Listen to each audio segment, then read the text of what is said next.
Okay, so welcome back. Let's go ahead and continue. Whoops. That was stupid. So, vim slash Etsy. Let's go ahead and edit the file which we've just copied. So, server.conf. There are a few things which we need to change in here. So the first one is DH10, I think, was it? Yep. So the Diffie-Hellman parameters. Never could pronounce this right. I'm butchering the name. I know, I understand, but yeah, what can I really do about it? So let's go ahead and change this to 2048. 2048-bit keys. I'm looking for 4 and 8, if you're wondering what I'm doing with my keyboard at the moment. Okay, so that's done. 2048. Next up, we need to uncomment a line which says push space redirect. So push redirect gateway def1 bypass DHCP. Yep, that's what we need. So insert. Let's just go ahead and uncomment this. This is so that the VPN server can pass on the client's web traffic to its destination. Otherwise, basically, the client's traffic will die at the server. It won't leave it. So next up, it's push space DHCP dash option, I think. Yep, there we go. So we have the two DNS servers, which we will be utilizing. Okay, so I refer to the public provided by OpenDNS. Yes, these are the OpenDNS servers, which are very secure and very good, I must say. They have fantastic filters, and companies do tend to use them a lot. Privacy and anonymity, I can't really make a comment on that as I really don't know, but I did tell you before when I told you how to swap the DNS servers, how to use the static DNS servers for yourselves, how you should, a general way in which you should choose a DNS server.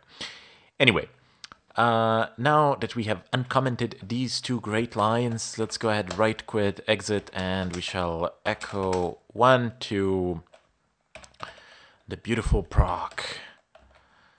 I wish they had something like proc on Windows sometimes. IPv4, IP underline forward. And let's go ahead and type in VIM. I mean, you don't need to do these repetitive tasks if you have followed the previous tutorials for echoing these things into IP. So we're setting the system to forward, to be capable of forwarding network traffic. But it does no harm really to echo 1 twice into this. I mean, you're just substituting the value. If you have 1 there already, 1 will get substituted with 1, so no big deal. Let's see, sysctl.conf, and we are looking for our line net.ipv4.ip underline forward. Okay, so let's go ahead and leave this there. So just uncomment it.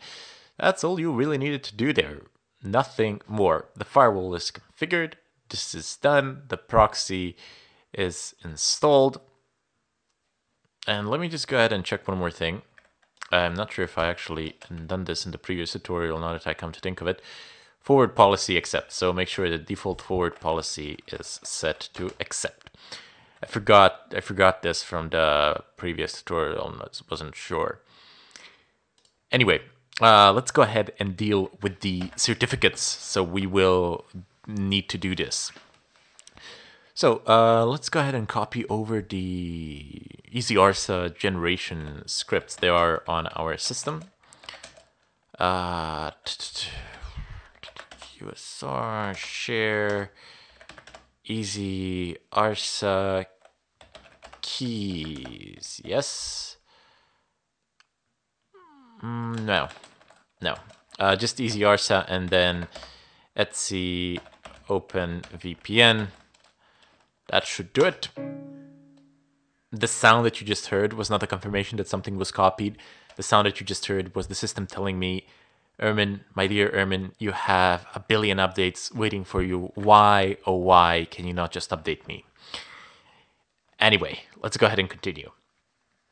So, We need to create a directory to house the key in essence. So mkdir etc open VPN easyarsa keys. So this is the creation of the directory. And now we need to type in vim etc open VPN easyarsa vars. That was nice. Okay, so let's go down. There are some things which you can change here. We're just gonna change one really, but you can change a ton load of parameters. Here, let me show you some of the obvious ones which are subject to change. Okay, so export ECRSA. Okay, PWD, that's fine. Then SSL, that's all great, fine, and dandy. Key config, that's great. Key dir. Yep, as you can see, export keydir is actually easyRSA/keys, but easyRSA is a variable here in this case. So let's go down, export key size, that's fine, 2048. And here we go. So these are some of the obvious things that you can change for your certificate. You can set the country, the province, city, or some organization, mail. And I have no idea what this is, like my organizational unit. So you can, these are arbitrary, so you can set these pretty much to whatever you like, technically speaking. This is what I would like to change here. The key name is also arbitrary. Let's name it server. Very innovative. If you put it to something other than server, as it is arbitrary and you are entitled to it, make sure that your changes here reflect the changes throughout the tutorials, because I don't know how many changes I will make in advance. So just remember the name. That's all fine and dandy. Let me just go ahead and write and quit. Next up, we will need to actually go ahead and generate the certificate, and this might take a while. So let me just show you something. app-get install htop. And htop, this is like one CPU core, and take a look at the amount of RAM that's available. Now, let me just go ahead and do something else. Okay, this is the previous IP address. I don't really have this one. This is probably not terribly important what I am doing right now, but I wanted to show it to you anyway. I don't know, I guess some sentimental reasons.